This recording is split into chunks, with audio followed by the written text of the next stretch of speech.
मेरे प्यारे साथियों, स्वागत है आप सभी का आपके अपने YouTube चैनल ऑनलाइन आईटीआई मंत्रा में एक बार फिर से। आज की इस वीडियो में हम करेंगे मैकेनिक डीजल के जो सेट 2 था उसके नेक्स्ट क्वेश्चन, यानी कि WCS workshop calculation and science और इंजीनियरिंग ड्राइंग के नेक्स्ट 12 क्वेश्चन।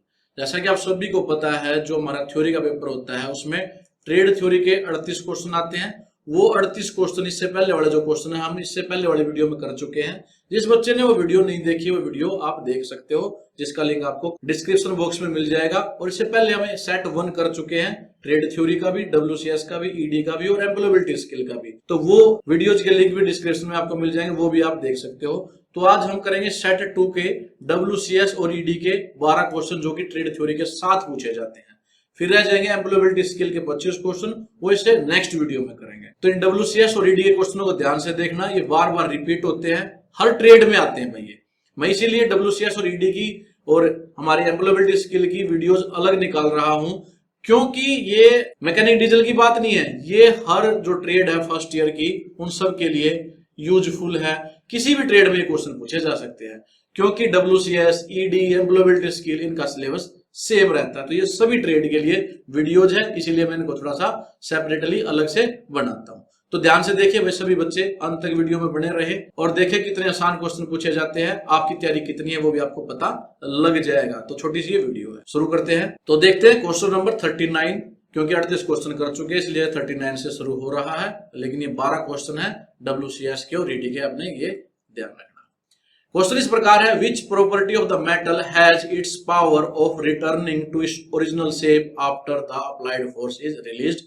धातु का वह कौन सा गुण है बल लगाने पर विरूपित हो जाता है और बल हटाने पर वापस अपनी पूर्वावस्था में आने की अक्षमता रखता है। भाई इस क्वेश्चन में ऐसे समझिए, जैसे आप किसी चीज को खींचते हो, मेटल को या रबड़ को समझ लीजिए। हालांकि रबड़ स्टील से कम इलास्टिक होती है, लेकिन वो समझने के लिए आसान। देखो, आप रबड़ को अगर खींचते हो एक लिमिट तक, वो क्या हो जाएगी, उसकी लेंथ बढ़ जाएगी, डिफॉर्म हो जाएगी। लेकिन उसको अगर आप हटा लोगे, फोर्स, खींचने वाली फोर्स हटा दोगे, तो वापस क्या होगी, वो उसी शेप में आ जाएगी।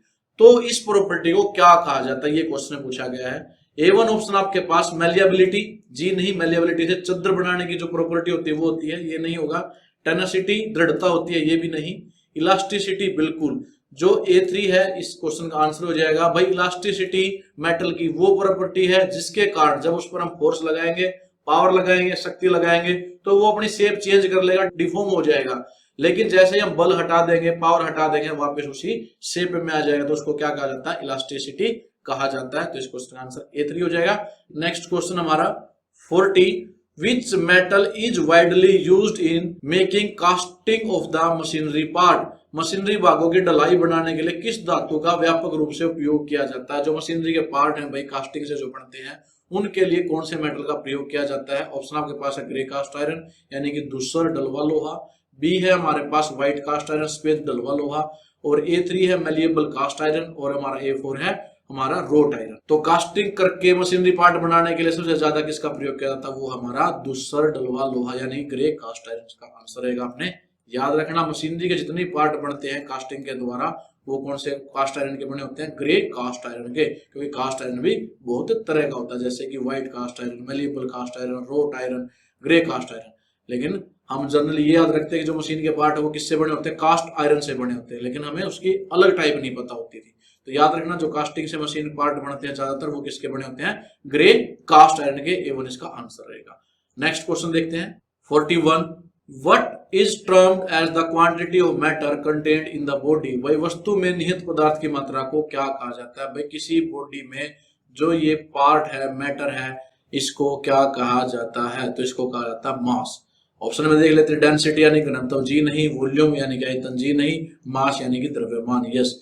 भाई किसी भी बॉडी में कितना मैटर है, कितनी क्वांटिटी है उसमें मैटर, को क्या कहलाता है, मास यानी कि द्रव्यमान कहलाता है। A3 इसका आंसर हो जाएगा। स्पेसिफिक ग्रेविटी भी इसका आंसर नहीं था, ये आपने याद रखना है। मैटर आ जाए या quantity of matter content in the body, तो वो क्या कहलाएगा, मास कहलाएगा, द्रव्यमान कहलाएगा। नेक्स्ट क्वेश्चन हमारा 42, what is called mass per unit volume of the substance. किसी पदार्थ के द्रव्यमान प्रति इकाई आयतन को क्या कहते हैं, यानी कि मास पर यूनिट वॉल्यूम। भाई मास बटे वॉल्यूम कर दे तो ये क्या चीज बन जाएगी, ये चीज बन जाएगी हमारी डेंसिटी। मास को डिवाइड कर दे वॉल्यूम से तो क्या कहलाती है वो, डेंसिटी कहलाती है, घनत्व कहलाता है। तो इसका आंसर देख लेते हैं, मास द्रव्यमान जी नहीं, वेट जी नहीं, डेंसिटी यस, A3 इसका आंसर हो जाएगा।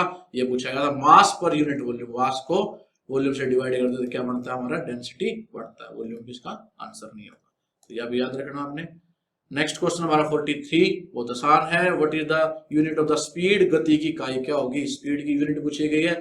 स्पीड क्या होता है, सिंपली डिस्टेंस को हम डिवाइड कर दे टाइम से तो क्या आ जाएगा, स्पीड आ जाएगी। भाई डिस्टेंस हम किस में मेजर करते हैं, मीटर में, और टाइम किस में मेजर करते हैं, सेकंड में। ये इसकी एसआई यूनिट में आपको बता रहा हूं। तो ये क्या आ गया, मीटर पर सेकंड। ये किसकी यूनिट बन जाएगी, स्पीड की बन जाएगी। अब देख लेते हैं A1 में क्या, मीटर पर सेकंड, यस यही आंसर हो जाएगा A1। बाकी देखने की जरूरत नहीं रही। जो एसआई यूनिट है स्पीड की, वो आप ऐसे निकाल भी सकते हो या याद भी रख सकते हो, मीटर पर सेकंड। निकालने के लिए स्पीड का फार्मूला आपको बताना चाहिए। स्पीड को किससे कैसे निकालते हैं, डिस्टेंस अपॉन टाइम, डिस्टेंस को डिवाइड कर दो टाइम से, और डिस्टेंस मेजर करेंगे मीटर में और टाइम करेंगे सेकंड में, तो मीटर पर सेकंड इसकी इकाई हो जाएगी। नेक्स्ट क्वेश्चन हमारा 44, what is the ratio of power output to the power input, शक्ति आउटपुट और शक्ति इनपुट के अनुपात को क्या कहेंगे।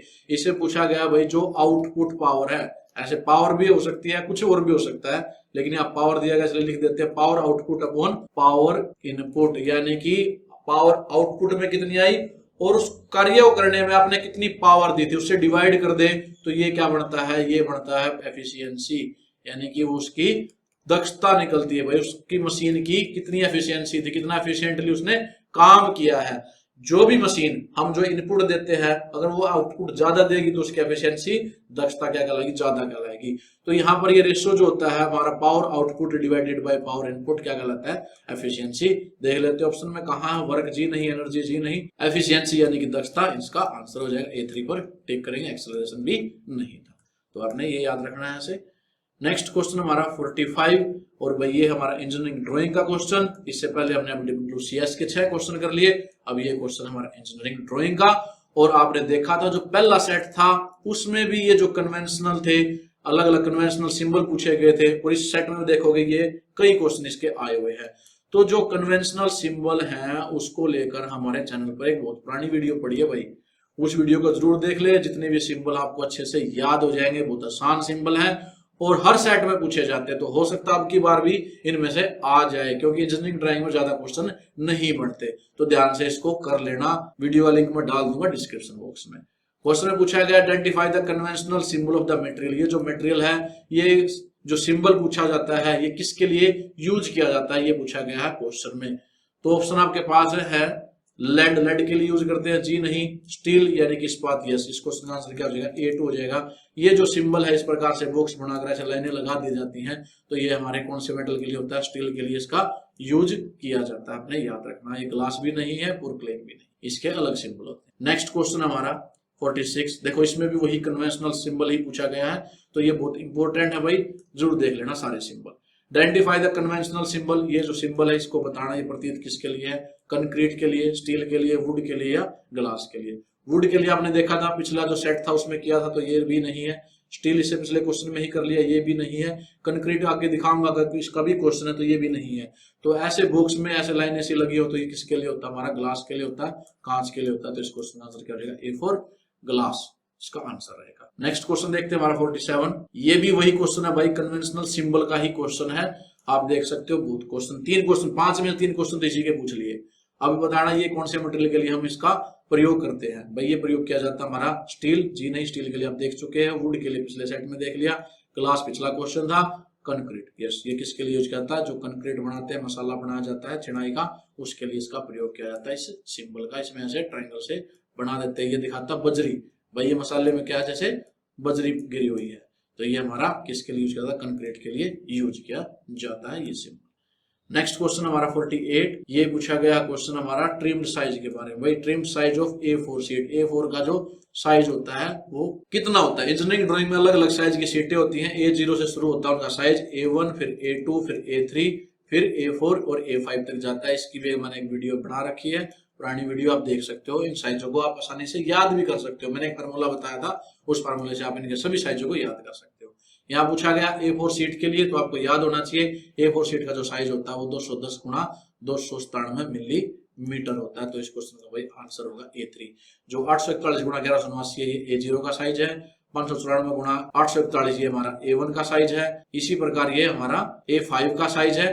तो ये आपको सारे साइज पता होने चाहिए। इसके लिए जो वीडियो मैंने बना रखी है और याद करने का तरीका भी बता रखा है वो जरूर देख लेना, क्योंकि कोई भी साइज हमारा पूछा जा सकता है। तो यहाँ A4 के लिए पूछा गया था, तो याद रखना 210 गुणा 297 मिलीमीटर उसका साइज होता है। ये वही पेज है, वही साइज है जो हम प्रिंट आउट के लिए भी यूज करते हैं। जो प्रिंट आउट निकालते हैं ना, उसके लिए भी इसी पेज का प्रयोग किया जाता है, इसी आकार का प्रयोग किया जाता है। नेक्स्ट क्वेश्चन हमारा 49 क्वेश्चन में पूछा गया है which drawing dimension is correct as per the IS standard. भाई अलग अलग जैसे डायमेंशन करके दिखा रखी हैं, आपने बताना है कौन सी डायमेंशन IS स्टैंडर्ड के हिसाब से सही है। आप देख लेते हैं। देखो यहाँ पर दी गई है वर्टिकल डायमेंशन और इधर ये हमारी हॉरिजॉन्टल और इंक्लाइंड डायमेंशन दिखाई गई है। सबका साइज एक क्यूब है जिसका साइज है 50 गुणा 50 गुणा 50। अब लिखने के तरीके से देखते हैं कौन सी ठीक है। अब यहाँ पर आप देख सकते हो ये ऐसे तिरछा करके लिखा हुआ है, बिल्कुल ठीक है, ऐसे ही लिखते हैं। ये हमारी लाइन के ऊपर लिखा है, ये भी ठीक है, ये भी ठीक है, तीनों डायमेंशन ठीक है, इसलिए आंसर भी यही रहेगा। A1 पर टिक करेंगे। अब आगे वाले जो डायमेंशन में गलती क्या वो देख लेते हैं। आप देखोगे ये डायमेंशन ठीक लिख रखी है, लेकिन ये जो डायमेंशन दोनों है लाइन के नीचे लिखी हुई है, तो लाइन के नीचे नहीं लिखते, इसलिए ये आंसर क्या हो जाएगा, गलत हो जाएगा। नेक्स्ट देखते हैं। अब इसमें देखो ये डायमेंशन ठीक है, ये भी ठीक है, लेकिन ये फिर लाइन के नीचे लिख दिया, ऐसे नहीं लिखते, ये भी गलत हो गया। फिर ये देखो A4 में ये जो साइज है ये सीधा लिखा हुआ है, सीधा नहीं लिखेंगे, इसकी तरह तिरछा लिखेंगे, और ये भी लाइन के नीचे यहाँ पर लिख दिया, ये भी नहीं लिखेंगे, तो ये भी गलत था। तो हमारा सही आंसर क्या था, A1 था। उसको देख लेना दोबारा एक बार फिर से, क्यों था वो सही। नेक्स्ट क्वेश्चन हमारा और लास्ट क्वेश्चन है 50। Identify the name of the prism. भाई ये जो डायग्राम दिखाया गया है ये प्रिज्म का है, आपने बताना ये कौन से टाइप का प्रिज्म है। तो प्रिज्म के जो नाम है वो दिखाने के लिए या याद करने के लिए आपको ये बेस देखना पड़ता है। भाई इसमें कितनी साइड है ये गिन लिया करो, इसी से पता लग जाएगा। आप देख सकते हो यहाँ पर कितनी साइड है, 1 2 3 4 5 6 साइडें हैं। तो 6 साइड किसकी होती है, हेक्सागोनल की होती है। भाई किसकी होती है, हेक्सा। हेक्सा का मतलब ही 6 होता है। 5 साइड होती है तो पेंटा। ट्रायंगुलर 3 साइड में होता है, स्क्वायर 4 साइड में होता है। तो यहाँ 6 साइडें हैं, तो 6 साइडें वाला क्या हो जाएगा, हेक्सागोनल प्रिज्म हो जाएगा। तो इस क्वेश्चन का आंसर क्या हो जाएगा, A4 हो जाएगा, हेक्सागोनल प्रिज्म। तो मैंने बताया 5 साइड होती तो पेंटागोनल प्रिज्म होता, 4 साइड होती तो स्क्वायर होता, और 3 साइड होती तो ट्रायंगुलर होता। तो यहाँ पर 6 साइडें हैं, इसलिए हो जाएगा हेक्सागोनल प्रिज्म कहलाए। तो A4 पर टिक करेंगे। तो मेरे प्यारे साथियों ये थे हमारे 12 क्वेश्चन WCS के 6 और 6 ED के, जो पूछे जा सकते किसी भी ट्रेड में। तो सभी ट्रेड के लिए ये वीडियो थी। इससे नेक्स्ट वीडियो में हम करेंगे आगे वाले जो क्वेश्चन एम्प्लॉयबिलिटी स्किल के। भाई और ये एम्प्लॉयबिलिटी स्किल के जो क्वेश्चन है ये भी सभी ट्रेड के बच्चे कर सकते हैं। सभी ट्रेड के लिए ये भी सिलेबस कॉमन ही होता है। तो इसको हम एक अलग से वीडियो में बनाएंगे। 25 ये क्वेश्चन है, इंपॉर्टेंट क्वेश्चन होंगे, तो अलग वीडियो में इसको हम देखेंगे। नहीं तो ये वीडियो लंबी भी हो जाएगी और सब्जेक्ट भी मिक्स हो जाएंगे। तो अलग अलग सब्जेक्ट के हम अलग अलग वीडियो रखेंगे। तो धन्यवाद आप सभी साथियों का वीडियो देखने के लिए। जल्द ही मिलेंगे अपने नेक्स्ट वीडियो में, तब तक के लिए जय हिंद जय भारत।